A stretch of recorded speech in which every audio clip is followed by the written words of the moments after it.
welcome. Hello, Welcome hello. to Woman's Show. We are excited to be here about this topic. Let me just Okay, cool.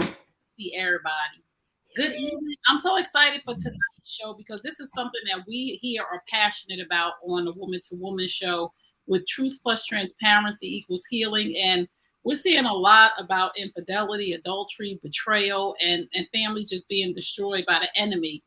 And tonight we wanted to have this candid conversation. This is not scripted or anything. The ladies didn't really know what we were talking about until an hour ago because I wanted really God to orchestrate who would be here, who would speak tonight without any pressure, because this is not an easy topic to talk about. So let's introduce ourselves. My name is Trey Kearney. My name is Theodora Carter. And I am Sheila Isom. We are the Beauty Flies. Hey, ladies. Hey. First, let's start with a moment of gratitude so people can have a chance to come in. What are you just thankful for? Theo, we'll start with you. I am thankful for life. I am thankful for yet another day and all the opportunities and possibilities that come with that day. Thank you. Yes. Sheila? Indeed. The same. I'm thankful that I woke up this morning. I am thankful that the people that I love that are around me were able to wake up this morning. I'm just thankful to be able to say that I am thankful. Yes, I'm grateful for the fellowship over this weekend. I thank you, Sheila, so much for the sneaker ball that I attended, that you were on the board of.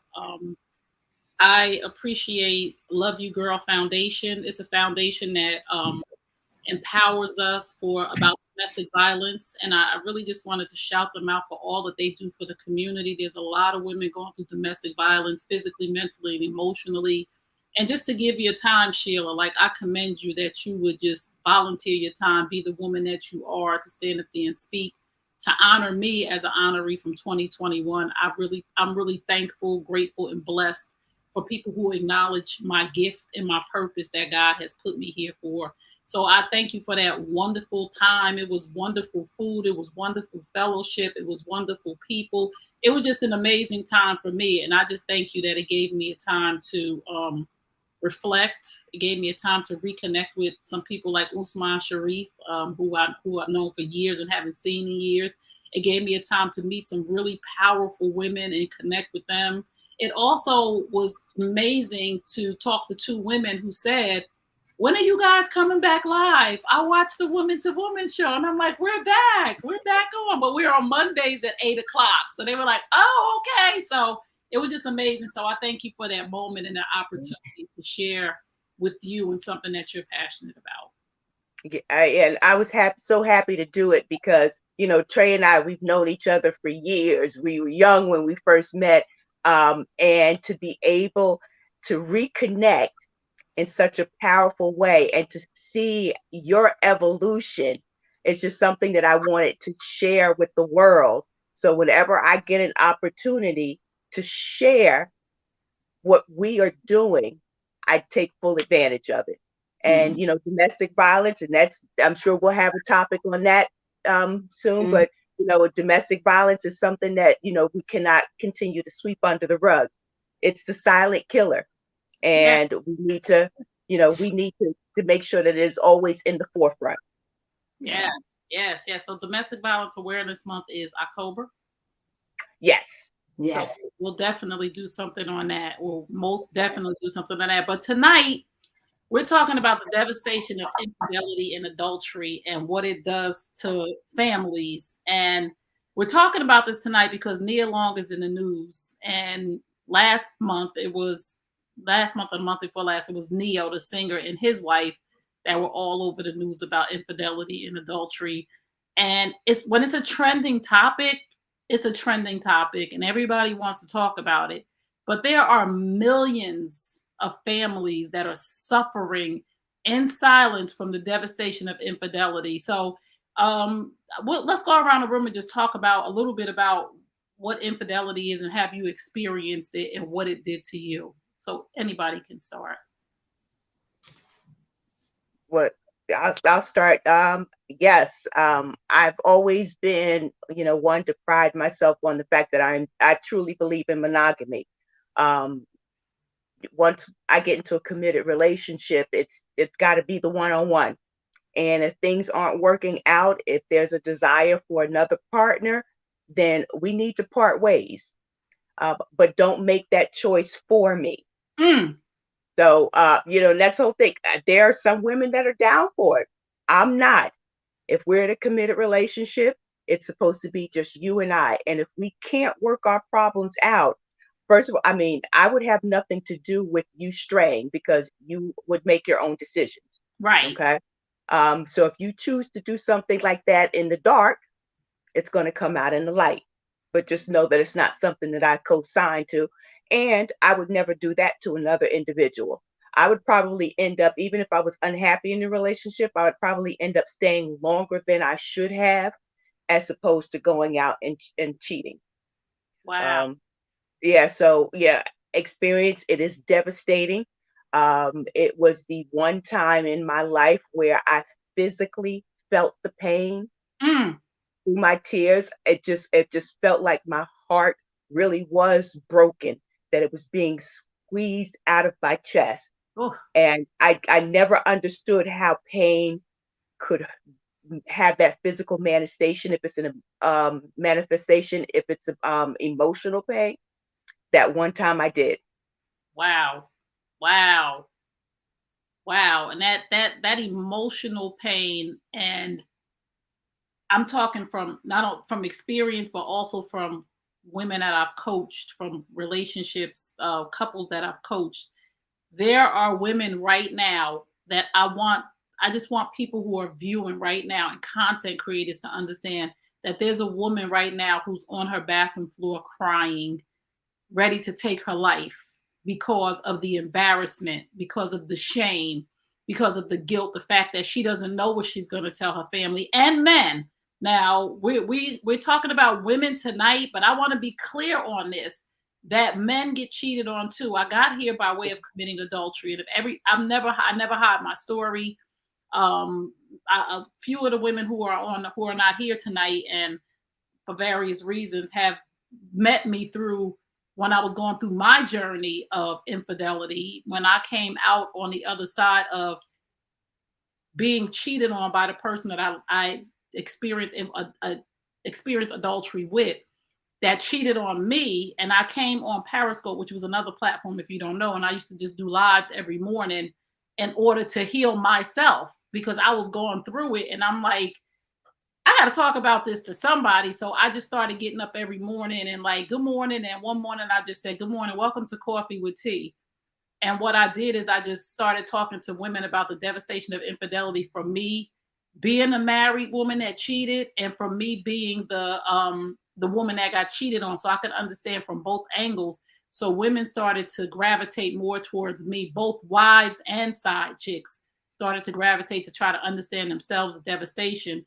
But the pain, like Sheila said, is betrayal is a piercing to your soul. That's what Yeah. it is. It's a piercing to your soul. And it does take away your ability to trust yourself. Like, it takes away your ability, because I picked this person. And one thing too that Sheila said that is key is, don't take away a person's opportunity to make a choice for themselves. That's the most devastating, one of the most devastating parts of infidelity, is when a person promises you something and then they take away that ability of you to make a decision for yourself when they decide that this is not working for them, and they want to see other people. So let's be clear on, truth hurts, right? Men and women. If you're in a situation where you're not happy and you don't want to do this anymore, and you're sticking around because you don't want to hurt the person, truth hurts, but lies damage. Yes. Yes. Truth hurts and we heal from it. Lies damage, and there are a lot of people walking around this earth right now who did not heal from the devastating of cheating, who can't heal from the devastating of cheating, because we're all different. Theo, please come in and talk about, you've experienced it. How was it for you? So I think for me, after I went through it all, right, the healing process, I think for me, it was similar to what Sheila said. It's like, you know, I am that loyal person. If I commit to you, I commit to you. And most relationships, I say up front, I tell guys, if at any point you no longer want to be in this relationship, just leave, right? And so and I had told that to the person that cheated on me. And so, you know, the fact that, you know, he didn't leave, right? And then I found out, and then his reason for ending the relationship was not the real reason. And then I found out later that it was because he had been with another woman or whatever, or more than one other woman. But the reality was, for me, it was like a cycle. Like I had to, one, like Sheila said, like it was something I never felt before. And for me, why it was so traumatic is because I was always the girl that kind of still had my guard up. And so I had completely let my guard down. Like I was vulnerable. Like I was like head over heels for this dude. Like, right. And so then I went through the shame. I went through being angry at myself. I went through and you see these red, yellow, green flags and all of that. And then I just, ended up with, the main thing was, it was disappointing. Like, to me, it was like, what really hurt was that the person that I was in a relationship with for the 3 years that I was in a relationship with, who showed themselves to be one thing, was something else. Oh, with somebody else, right? And for me, ultimately, it came down to being more disappointed than anything else, right? And in this person. But then I had to get to the point where I was like, you know what? And with the help of you, of course, right? Like, this isn't about me, right? Like this, because you go through that, right? You're like, what's wrong with me? Like, I'm like dope, right? I'm like, hey, come on now. You go through all of this, right? Like, I'm this, I'm that, like, any man, and so you go through, it's like this roller coaster that you're on. It's all of these emotions. It's like, I remember having to quote scriptures to go to sleep. So I was quoting, God heals the brokenhearted. Yes. Or I was quoting, vengeance is mine, saith the Lord. Right? Yes. But yeah, so I think people don't understand that, it's a range of emotions that you go through that can really take you out. Yes. Yes. And people don't understand that. This is really just what I want people to understand who are listening, who are in this situation, that you're not alone and it's going to be okay. But I want people around to understand that it can cause mental illness. And I like what Monique said. She said, yes, PTBS, post-traumatic betrayal syndrome. Mm-hmm. And it really does cause post-traumatic stress syndrome. It really does. It really does cause anxiety. It really does cause mental illness, right? Because you're constantly looking over your shoulder. It causes physical, emotional, and psychological sickness, right? Because when I went through infidelity, I had my youngest, I had Jermaine, and I was literally a stick. Like, I was so skinny. Like, I didn't even know I was so thin after I had just had him. He was about 6 or 7 months old. And I was like so thin that my niece thought I was sick. Like, she really thought, like, do you have cancer? Like, are you dying? And I'm looking at her like, what are you talking about? She was like, Auntie, you're so thin. But I had checked out mentally. I didn't need to eat or any of these things because I really couldn't. And the only thing that was literally keeping me alive was my kids, because I knew I had to take care of them. So it was just a routine of getting up, feed the baby, take care of the boys, feed the baby, take care of the boys, go to work, do your job, feed the boys, take care. I was like in a robot state of mind. And for many women, it's a suicidal time. Women want to commit suicide. Mm-hmm. And I say this about myself when I speak to the clients who are in that mode of I was suicidal, or before I heard you, I thought I was going to kill myself. One, I always refer them to counseling, to therapy, because I'm not a therapist. That's above my pay grade. So I always refer them to counseling to work through that. But I understand how they felt being suicidal. I was never suicidal, but if I could disappear for those 6 to 7 months until that pain stopped, I would have not liked to be here. But I didn't want to be permanently gone. You know what I'm saying? I didn't want to kill myself, but I wanted to be here. Go ahead, Sheila. I get it. Then you talk about running the gamuts of of emotions. It's like you go from self-doubt, lack of confidence, wanting to disappear, Yes. to wishing and daydreaming that it had never happened, to the of thinking, what do I need to do to make this situation right? Right. And I want people to understand right now with Nia Long, all of your support and all of your love and all of your respect. She wants to be left alone. And I know we love Nia Long from the movies. I know we love her from, being on social media and smiling and being at the games with her man. I know we love her because she's beautiful and she was every young boy's fantasy, and every girl's hair wanted her haircut and wanted to, oh my goodness, if I was that pretty. I know she's all these things to us, but she wants to be left alone. And I'm sure that every woman that's ever been cheated on wants to be left alone. And Theo, you talked a little bit about that while we were before we came in, of how she has to go through this publicly. Yeah, I was saying, like, for me, when I think about my situation, right, I had those moments. Like I was kind of like you. I was like functionally depressed. Like I was getting up, I was going to work, I was coming home, I was going through the motions. But I also felt the need, right, for people that were in my life to have them believe I'm okay. Right. Okay. Right. So when I was around people, right, I had, the smile, I was hyped, like I remember giving I'm not into, clubs and stuff, but I remember renting a booth in a club, which is not me, to celebrate my birthday, right? Inviting my family and friends, hanging out the whole weekend, right? And like literally hanging out and then getting home, sitting on the couch and crying, right? And so for me, I was like, I had those moments when I could just deal with it by myself, right? Like if I didn't have to tell anybody that I was cheating on, right? I could have just said, oh, it didn't work or whatever, right? Nia Long didn't even get to make that choice because she's in the public eye, right? So even if she wanted to pretend or act like nothing happened, she doesn't even have that choice because it's all over the media. It's all over social media. It's all over the news. It's like from the moment it happened, she hasn't probably even had a chance to sit back and digest it, right?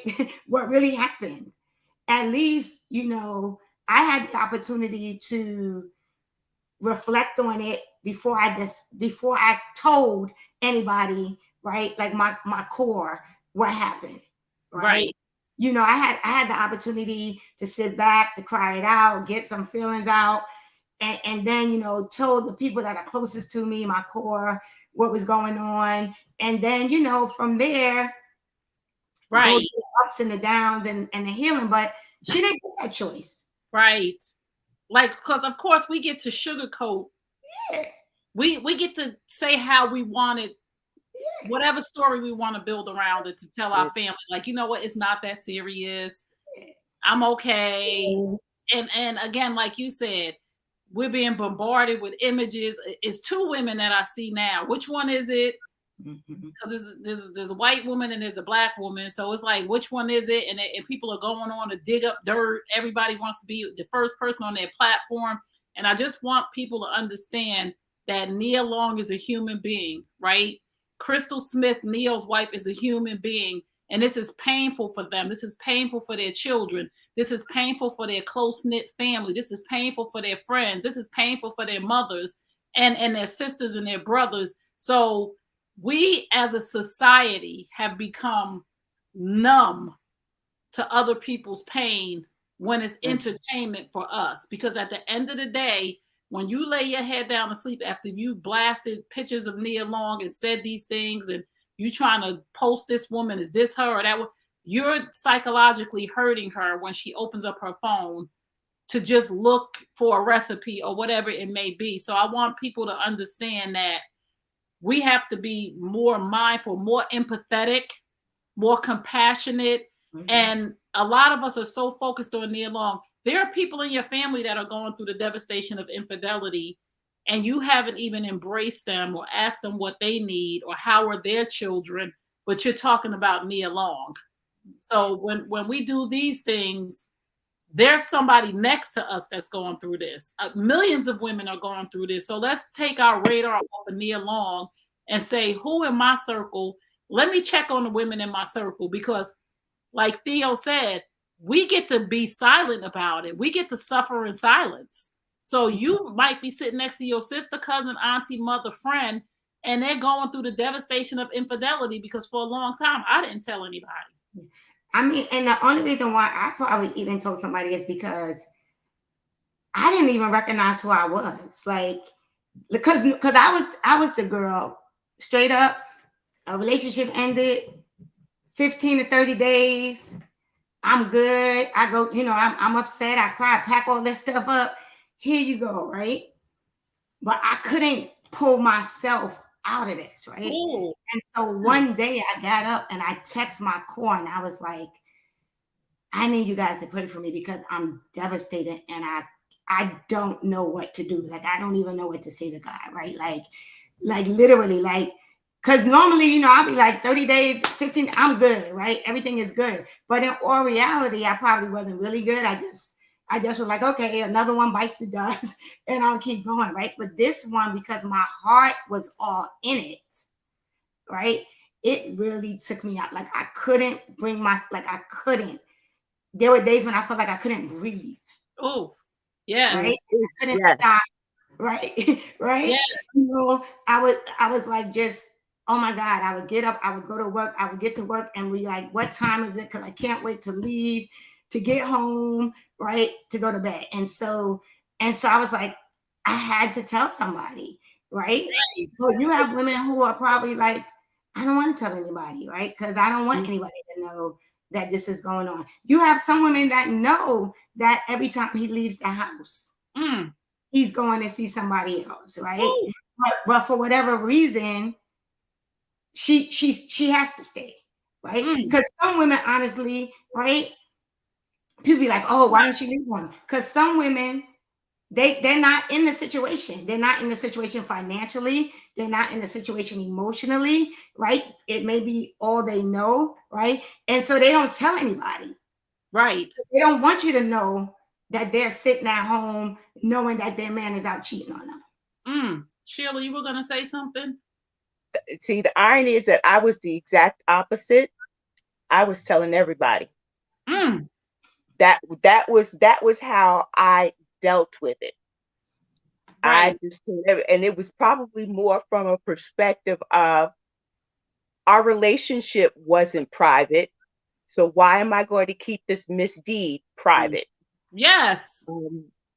And for right or for wrong, it was probably a way for me to deflect from anything that I may have done wrong in the relationship. Okay. Again, not excusing the infidelity, right? But for me, it was, how could you do this to me? How could you do this to our relationship? This is all you. This isn't me. Right. And again, that's a great point right there, that for everybody listening, it is never ever a person's fault if another person decides to put their penis in another woman, or a woman decides to allow a man to put her penis. It is never ever another person's fault if a person makes a choice to go outside of the relationship. However, infidelity is a symptom of a bigger problem in the marriage, and it is both people's responsibility to be accountable for the breakdown of the relationship. And this is the only way to go, even if you don't decide to stay. And I want women to hear this because Sheila made a great point. Even if you decide to stay or leave, you need to figure out what was my part in the breakdown of the relationship. Not him cheating, not her cheating. What was my part in the breakdown of the relationship? Because something happened. Because cheating is a symptom of a bigger problem in a relationship. And people self-medicate on other men and women. People self-medicate on alcohol. People self-medicate on drugs. See, people self-medicate on porn. People self-medicate on going out and just being removed from the situation and sitting at a bar, not even doing nothing with anybody, just sitting at a bar away from the home. So any of those things, but cheating is a symptom of a bigger problem in a relationship. And the only way to work through it, and I'm glad Sheila's going to talk about this, is to be accountable for what is my part in the breakdown of our relationship. Go ahead, Sheila. Well, and it took a while, right? And when I say a while, it took years. You know, I learned in that moment, number one, because again, I always used to stand by the fact that if you cheat on me, we're done. No ifs, ands, or buts about it. But you never know until you're actually in the situation. Yes. So one of the things that I learned is that I am not in a position to judge anyone who wants to make their relationship work after infidelity. Yes. And of course, one of the hardest things to do was to tell my parents. And my parents were not together. But my mother, the first thing that she said to me was, once a cheater, always a cheater. Oh. I didn't believe that because I said you have to take each person on their merit. But those are still stinging words. And those are words that perpetuate throughout our societies and throughout our beliefs. So people will believe that this to the same magnitude that they believe all men are dogs, all men are going to cheat. Right. So, but you got to take that out of the equation, right? And look at what is best for you first and foremost. Yes. And then what's best for the relationship. Yes. And then what's best for the family. Because you have to be healthy first, right? So you have to do what's necessary to make sure that you are in a good space. Right. A relationship can't work if the two people aren't coming together to make it work. And if that relationship is not healthy, it's not going to be healthy for the family. That's so I good. would say and it also stems from like my upbringing too. One of the things, no one wants their parents to be divorced, right? But my parents did not get along. And I realized that it was having an impact on us, especially my younger sister. I didn't like how it was making her feel. So I always wanted to protect her. So I learned even as a young girl that it's not good to stay together for the family. Because all of that is projected onto your children. Yes. So if your relationship isn't healthy, your family's not going to be healthy. For people that want to stay together for the sake of the family, it's oftentimes does more damage than good. That's so good. Now, and some of the comments, exactly because she may want to work it out. However, the public is so brutal, she may bail. The thing that bothers me is how those who decide to stay are shamed. I want to talk about that just a little bit, and then I'll pass the mic to Theo. I work with families who stayed together, right? Who decided that this is best for our family, not best for our children. I've decided that I love my husband and I've decided that I love my wife. And it was a breakdown, whether it was in communication, whether it was a problem with sex, whatever the situation was, two people get to decide what's best for their family. And we can all point fingers and say, if it was me, I wouldn't do this. But you can never speak for a couple that's been together for 20 years, who love each other, who know the best parts of that person, and who knows that there was a breakdown somewhere in there, and to not own the responsibility of the spouse cheating, but to say, I know this is out of character for my husband. I know this is out of character for my wife. And we're going to make a conscious decision to work through this because we came together in a marriage because we sincerely love each other. And this is a big mistake. This is a bad choice. And people make bad choices and big mistakes all the time. It is up to the individuals who are in this marriage to decide what's best for them. So please, family, friends, society, outside onlookers, I would do this and I would do that. If you are dealing with your family members, listen to if your family member confides in you, listen, don't give them no advice. You're not a professional. You're going to make your loved one feel guilty. You're going to make your loved one feel pressured to do what you tell them to do. And to the wives who are listening right now, who are dealing with infidelity, and I'm talking about Nia Long, and I'm talking about Crystal, the famous ones, and I'm talking about the ones that are not famous. You get to decide for you at the end of the day. Because I've heard so many people say, if it was me, I would do this. And if it was me, I would do that. And when it was them, they did not do that. They stayed in their marriage. They stayed with their boo. They stayed with their bae. So you can work through this if that's what's best for you. If the person is willing to get help. Now, I will tell you this. If a person who cheated in the situation, if they don't get help, there's a problem. Cheating is a problem. So if the couple or the individual, if they don't get help, you're just dealing with the same thing, okay? Because cheating will come up again because that is the way that person deals with stress or deals with whatever's going on. So you do need to get help. But I'm saying to you ladies, do not listen to your bitter girlfriends. Do not listen to your single girlfriends. Do not listen to your mama who's trying to protect you by saying, once a cheater, always a cheater, because you may make a different decision if that wasn't in your ear. You might say, you know what?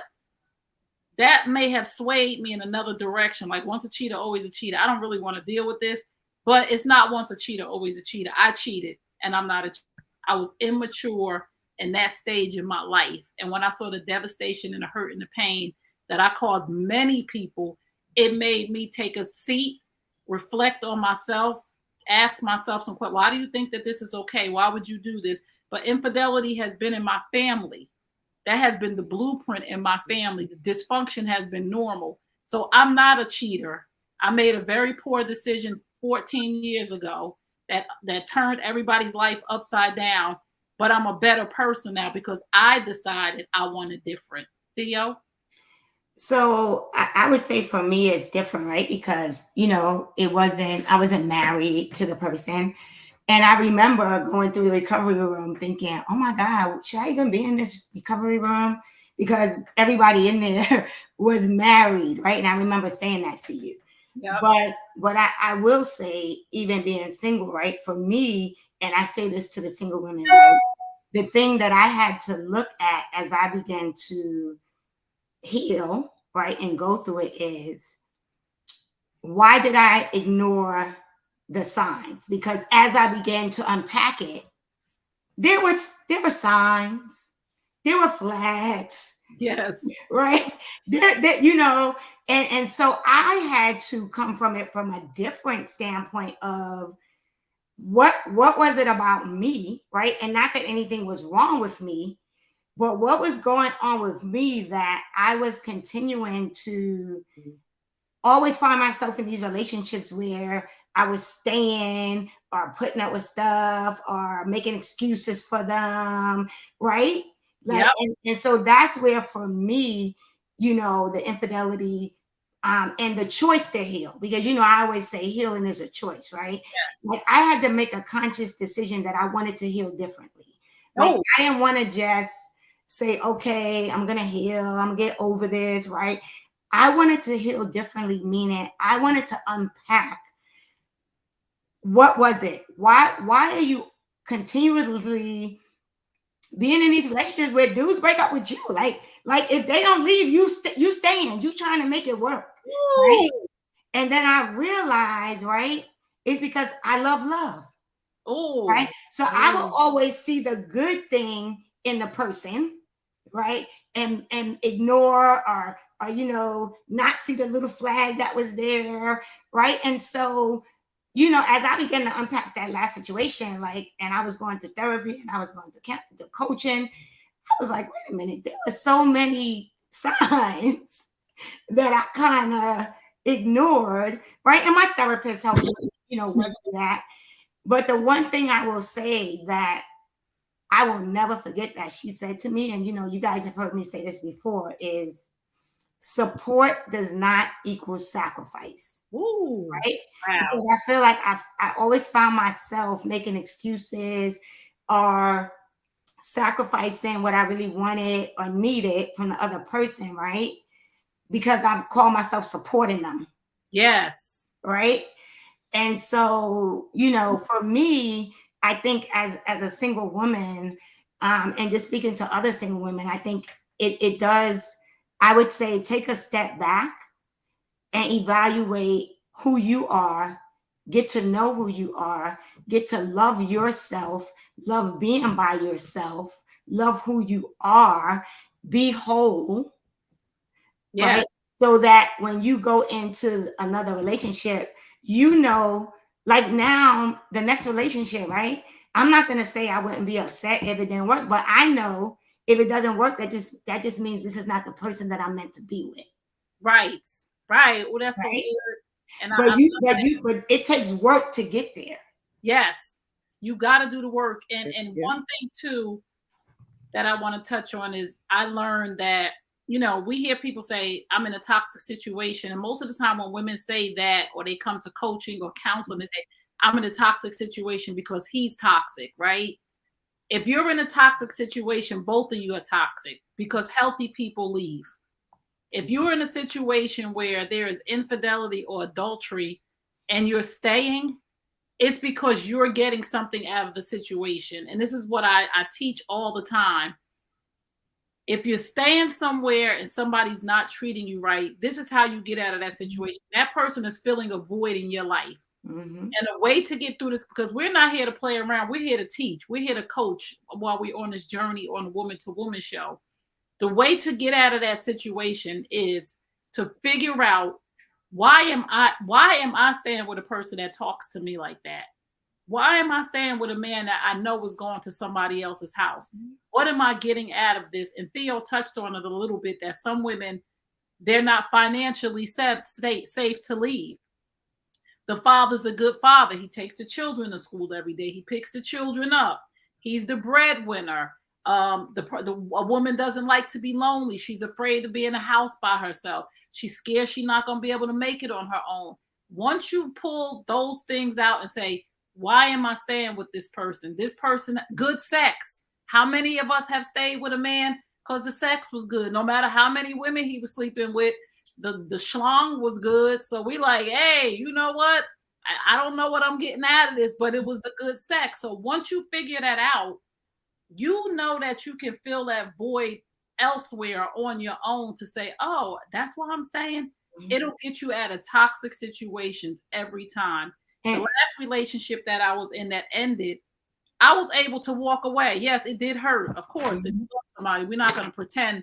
None of us are going to sit here and pretend like I just walked away because I was whole and I was healed and everything was good. Of course, I was hurt. My heart was broke. I loved him, but I was able to walk away in a healthy state of mind because he wasn't filling voids for me. I didn't need his money. I know that there's other sex out here. It was good, but it's probably some more better out here because you know what I'm saying?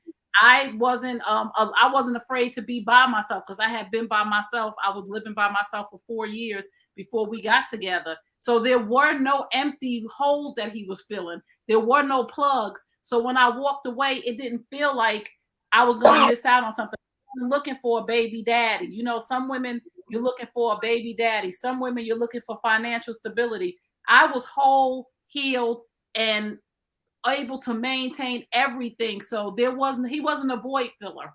So it wasn't easy for me to walk away. I'm not saying that. I'm not a robot. Mm-hmm. But it was enough that I respected myself to say, when you walked in here, you was okay. And when you walk out of here, you're going to be okay. It ain't going to take your air. You still going to be able to eat food. You still going to be able to sleep at night. So you got to be whole, ladies, when we get into these relationships. Go ahead, Theo. And I want to say, like, for me, right? Like, I didn't know he was cheating on me. Like, right? And the thing that I will say to people, to women, that they need to think about is people make time for things that they want to do and people they want to see, right? Ooh. And so for me, I was sacrificing, right, the amount of time we spent together because he was working and he's so busy, whatever, right? So for me, right, it was more about that, like the signs I'm talking about, right? I would have never thought he was cheating on me, right? But because I was like making, he's busy, he's working hard, I understand, whatever. So I will say also, it's something as simple as that, right? Yes. People make time for the things they want to do and for people that they want to be with. Ooh. Sheila, can you read the comment? Yes, we had Dawn who said that that's where she was, afraid to leave for fear of not being able to make it on my own. But God. I love that. I love that. We stay for different reasons. You were going to say something, Sheila? I mean, exactly. It's actually a combination of what the both of you were saying. You figure out why you're not leaving, right? Is it necessary for you to leave? But then you learn and grow from it so that the next time, because you've learned and grown from it, you can walk away healthy. You can walk away healed. But you made that choice, because you can either wallow in it, you can subscribe to the fact that I'm never going to get in a relationship again because the next person's going to be just as bad or worse. I'm not going to get married again because the same old thing is going to happen. What you believe is what's going to be manifested. Yes. And if you're leaving God out of the equation, which might have been a reason why your relationship failed, right? If you're leaving God out of your healing process, then you're never going to be able to move on and move forward. I can remember when I started dating again, and you'd always get the classic question, well, what are you looking for in a relationship? I learned that I can better tell you what I'm not looking for in a relationship than what I am, because I don't want to close the door. I don't want to leave something off the table that I've never experienced or known or felt before by saying, oh, I only want A, B, and C, but I can tell you I don't want X, Y, and Z. Yes, that's good. That's good. And I want to encourage women and men to approach each person as an individual, right? And again, I said this earlier, experiences are not meant to mold us. They're to teach us and grow us, right? So we get stuck in a moment. We get stuck in an experience and we're like, I'm never going to get married again because this person did this to me and this person. Don't ever let anybody that is no longer going to be with you or with you steal your joy, steal your possibility of your significant other that God is sending for you.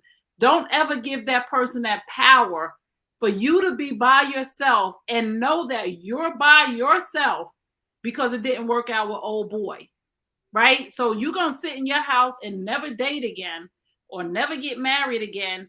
And every time you have that thought, I'm never getting married again because Leroy or whoever did whatever to me, or Jack or John or Bob or whoever it was, or James did this to me, I'm never going to get married. Every time you do that, you give that person that power over your life. When your husband, and the same thing for men, or your wife is out there waiting for you to marry you, brother, sister, your husband out there, and you're sitting in your house, a good man is looking for you.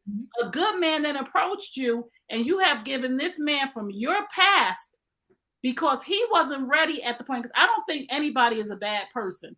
Nope. I just think we experience people sometime in their life, even Nia Long's man, even Neo, where they're just not in a good space in their life. Nobody's a bad person. So don't let this person in their wrong season take your glory season away from you. And so many women are living in a moment right now because they got cheated on. Honey, put that baggage down. But that's why I say healing is a choice. And it's a difficult choice, right? Because to really heal, to heal differently, you got to unpack everything. And unpacking everything means you unpack your part, right? Yes. Who you are, what you could have done differently. Because like you said, and I say this to people all the time, the dude, he wasn't a bad guy. Because when we were together, we had good times. He treated me well. I'm not going to take that away from him. It was just, there was a character flaw. Yes. Right? It was a character flaw, and it's something that he needs to get help for. And did he get help for it? Probably not, but that's not my problem, right? It was up to me to figure out how I heal, because I didn't want to be the girl that went back to putting the padlock on my heart. Ooh, because I was that chick. I had the lock. I had the, I'm looking for when he that's why I was able to get over it so easily with all the other dudes, because I was waiting for it. Right? Oh, like but I was like, manifestation. I do not want to go back to being the girl that has a padlock or a guard up. So let me do the work so I heal differently, so that my heart stays open. So when God sends me the next man, the right man, I am prepared to receive him with the love that I have to give to the right person. And Theo, too, you said something so key. And if the devil sends the wrong man, I'm prepared to let his butt go. Right? Exactly. I healed properly this time. So when God sends my man, I'll be able to love him wholeheartedly. And if the devil send smelling good, big arm muscles who ain't about it, I know that when I see them red flags, I did to work to say, Theo don't mind being by herself.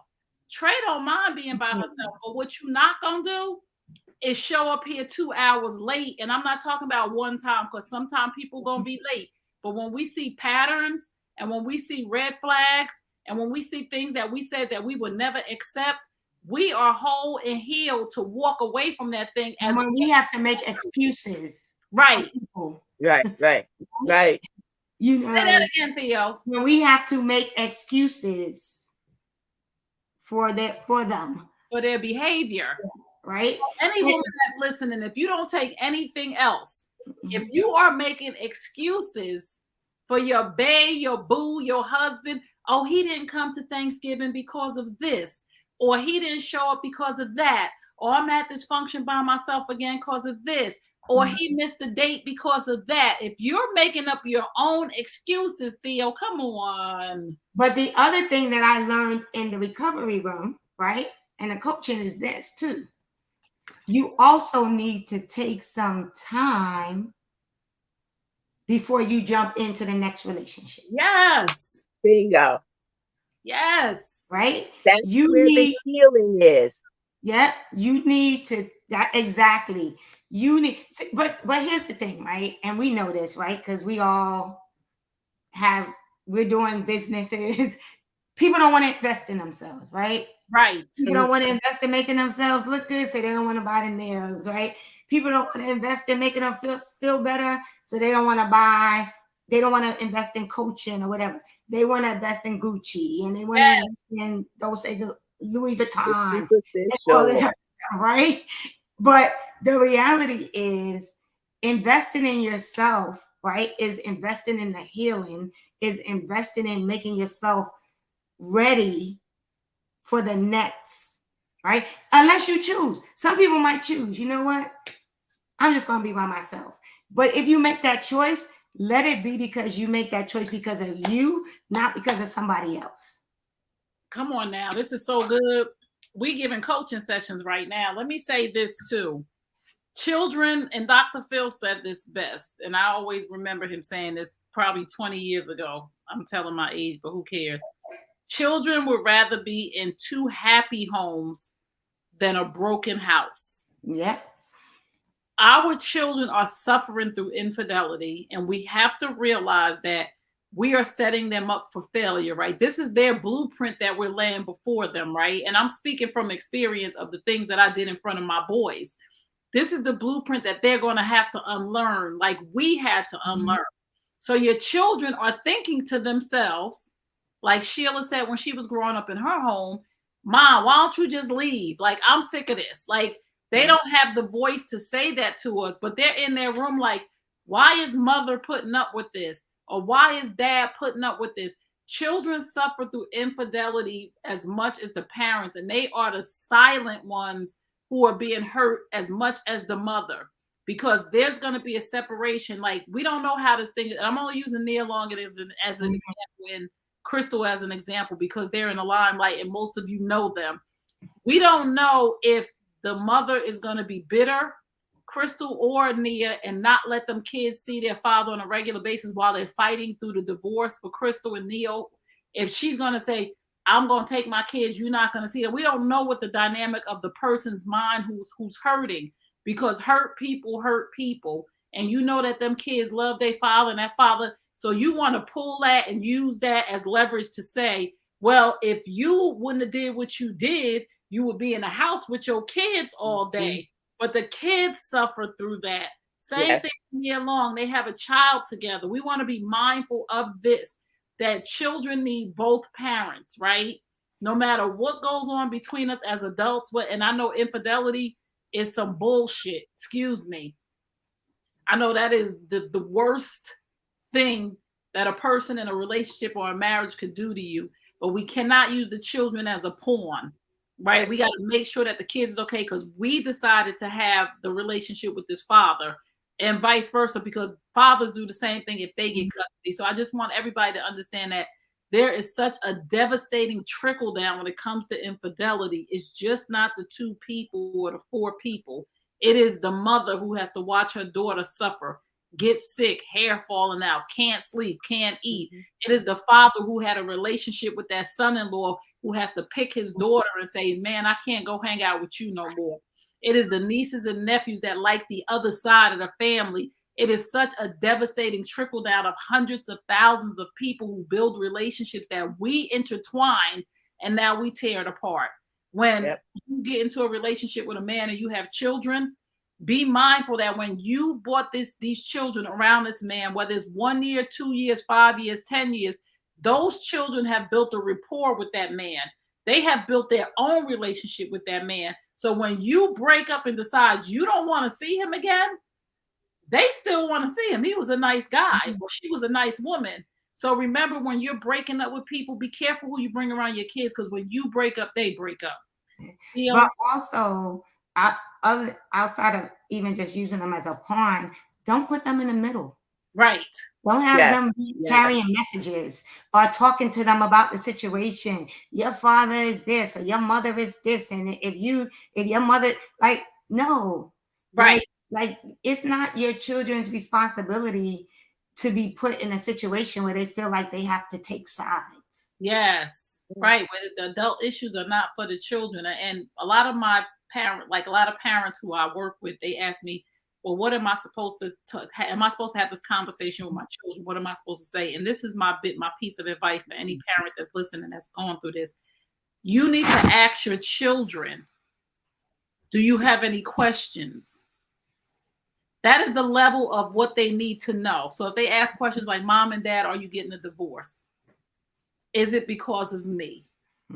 Those are the questions. You don't need to give them a whole soliloquy. You don't need to give them a whole rundown of your father did this or your mother did that or whatever.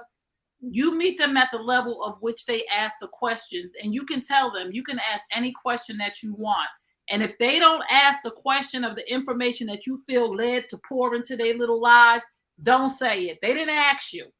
They're not interested in that. So that is the way I would suggest that you have a conversation with your children, and don't leave your children out of it. They want to have a conversation, but the way to do it is to say, I know there's some things going on in the house. Do you have any questions? Sheila? Yes. And one of the most painful parts for me of this whole thing was having my son ask, Right. Are you and dad not together because of me? Right. Please. Yes. And and you never, and it just comes out of the blue because you think you're doing everything right. You're not, you're not saying anything disparaging about the other parent. You are making sure that there's open communication where possible, that that the other parent is seeing the child, and then to have something like that come out, and it speaks to, and that's actually a great idea, because I thought that by acting normal and having his dad still in his life, that everything was going to be okay, that Right. he wasn't going to feel any sort of way. So for him to actually ask me that Mm-hmm. made me look at things a whole lot differently, Mm-hmm. Oh because it yeah. was definitely not expected. Yeah. Right. So us ignoring the children is not a healthy way to deal with it. Just again, you don't want to bombard them with information. You don't want to bash their mother or their father. You don't want to do none of that stuff. You really just want to sit down, and it depends. Like I said, if it's a 4-year-old, of course you're going to say, "Hey, do you have any questions?" And they'll ask 4-year-old questions. And if it's a 15-year-old, they'll ask 15-year-old questions. And if it's a 20-year-old, they'll ask 20-year-old questions. All you have to do is ask your children, do you have any questions about what's going on in the house? And they will ask at the level of which they can understand and process. And a lot of times we want to make our kids our therapists. We want to get them on our side. We want to turn them against the father. We want to make sure we don't look like the bad guy. All you need to do is tell your children, one, do you have any questions? If they don't, mommy loves you, daddy loves you, and no matter what, we're always going to love you. Both. Mm-hmm. Theo, you wanted to say something? Mm-mm. You good? The therapy card, but other than that. Oh yeah, come on. You can okay, Yeah. so each week if you're just tuning in, you're tuned into the Woman to Woman show.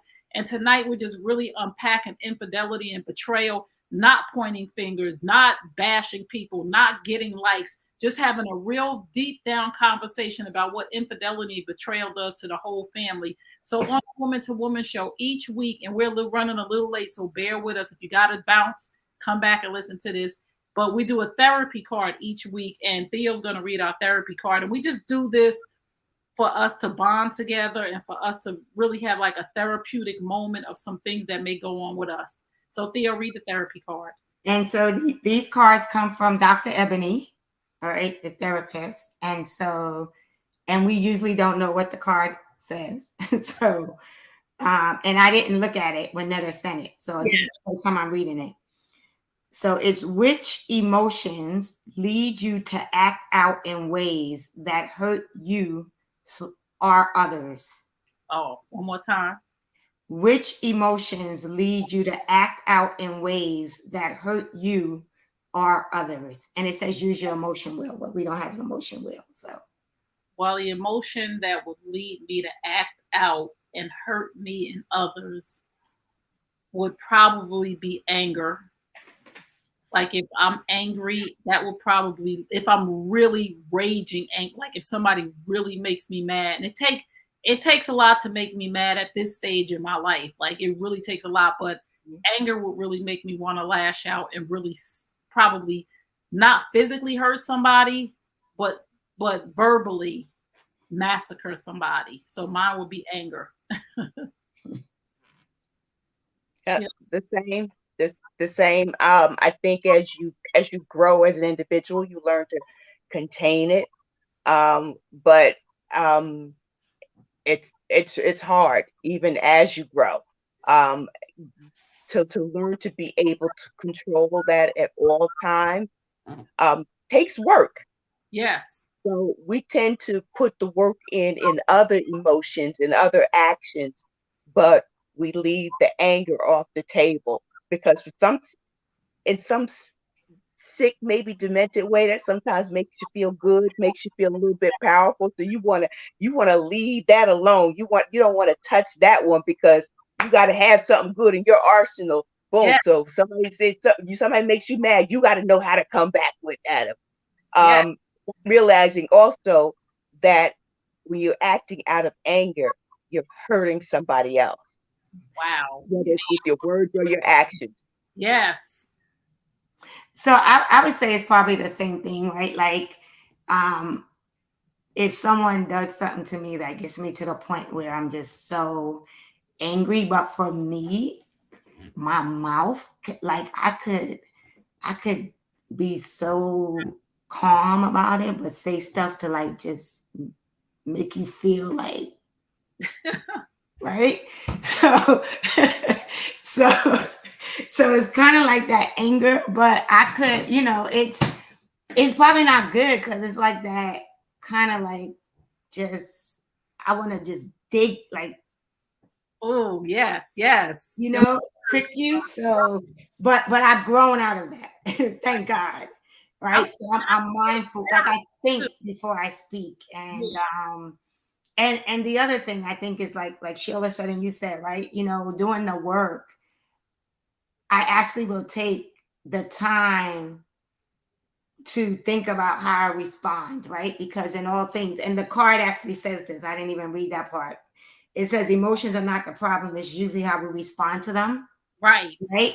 Which you guys spoke about, right? And so it's really just gauging how to respond to that person. And so now I really have gotten to the point, and I think also from my last job, like working with homeless youth, right? I really got to the point where I really think about the fact that the person's behavior is not indicative of who they are.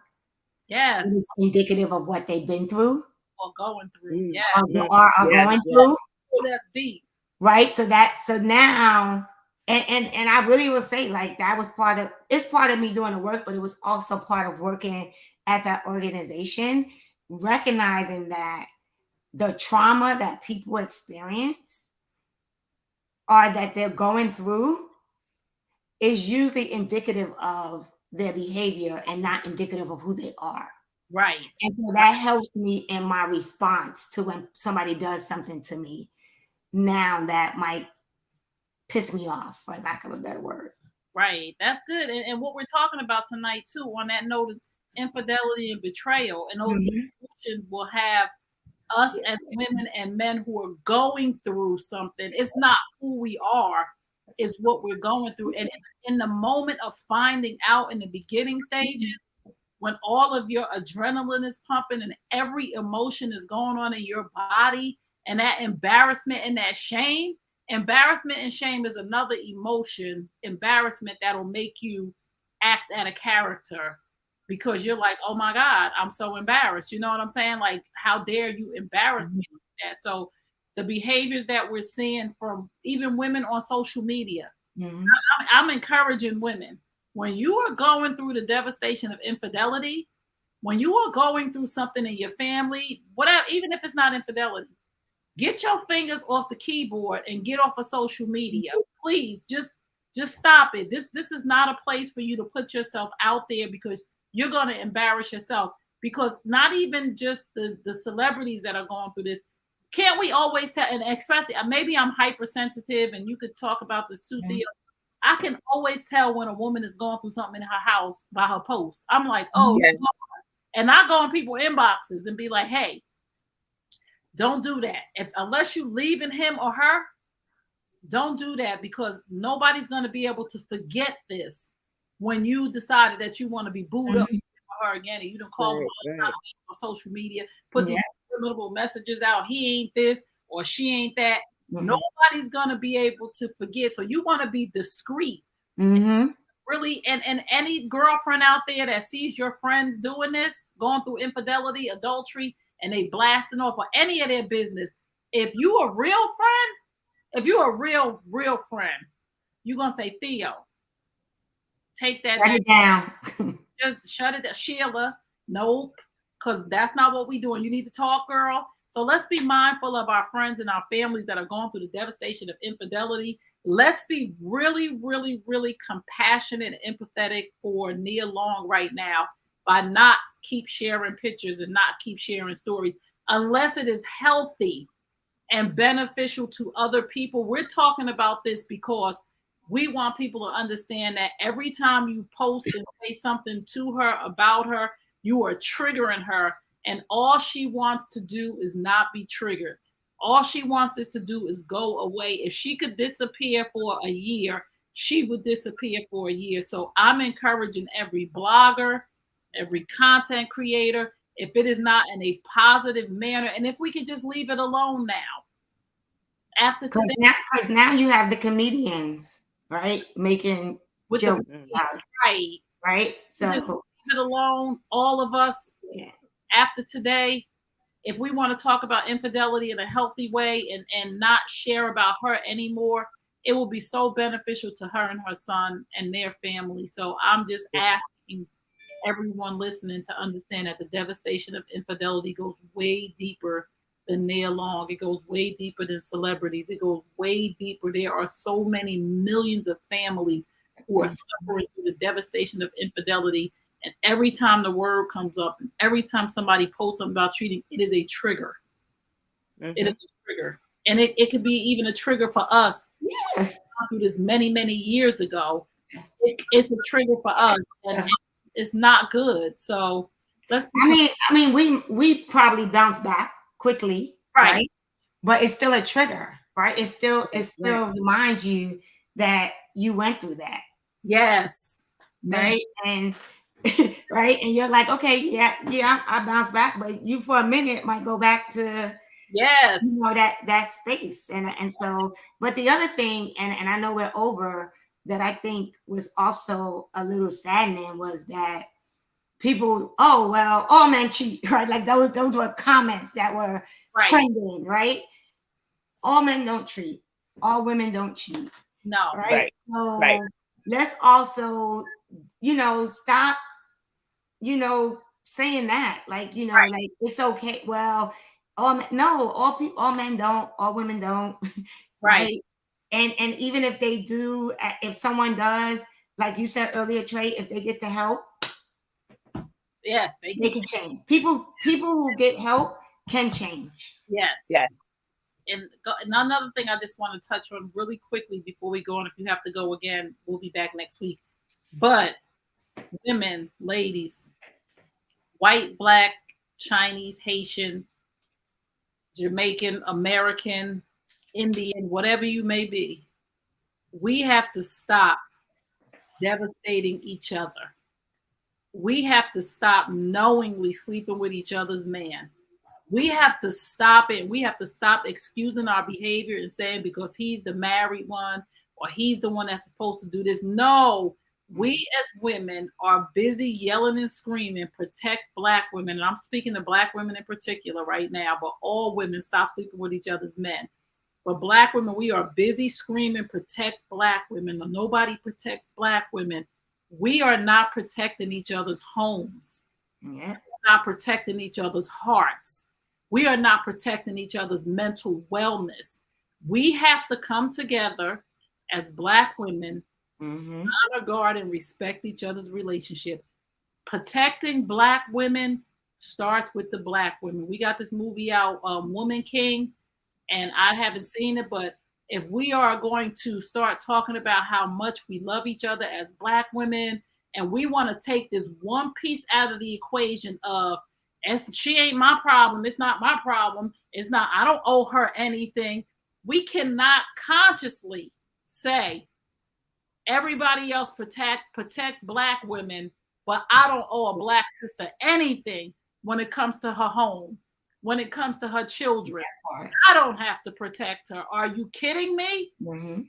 We can't keep screaming protect Black women, Black men, society, government, when all else, and we're the ones that are not protecting each other. And for any woman to come out of her mouth and say, I don't owe that woman anything, but screaming up the block that protect Black women, if you don't owe that woman anything, don't nobody owe a Black woman anything. So Black sisters, I'm asking you to be mindful of your sister and to protect Black women. How about that? Protecting Black women start with us as Black women, protecting each other, protecting our homes, protecting our Black men, holding our Black men accountable. Always talking about hold Black men accountable, hold Black men accountable. You're sleeping with a Black man does not hold him accountable when he is with another woman. Holding him accountable, saying, go home to your damn wife. You got a ring on your finger. You talking about it's complicated. No, I'm holding you accountable. Your girlfriend does not deserve this. Your wife, your fiance, whatever it is, and I will not be a part of the equation. And brother, you better than that. You are a Black king. That's how we protect Black women. That's how we hold our men accountable, by being accountable as a society and a community to each other. I'm sorry. Take the pledge. Nope. Take the pledge. Take the pledge. The hashtag no side chicken pledge. And I will not sleep with another woman's man. I will not. I will honor, guard, and respect my sister till the end of time. No, I will not. If we as sister came together, and I'm just talking about the Black women right now. I don't know who this woman is that he slept with. And I'm not talking about Nia Long right now. I'm talking about us as a Black community. Within our community, infidelity is an epidemic. It's Black on Black crime, woman on woman crime. And we as women have to stand tall for each other.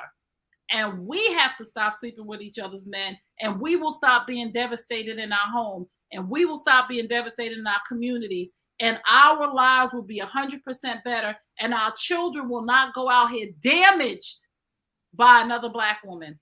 So the next time you think to yourself, protect Black women, and you sleeping with a Black woman's man, shame on you. Shame on you. Don't you ever say protect Black women. If you say to yourself, I don't owe her nothing, because you are not the one to say protect Black women, because you don't care about Black women. Yeah, unless it's the new thing, polygamy, then that's a whole nother topic. That's a whole nother topic. You know, if you are, if a man is saying to you he got a wife and that wife don't know about you, or that girlfriend don't know about you, and that female, and you got to be hidden, you know that's a problem. You are dead wrong.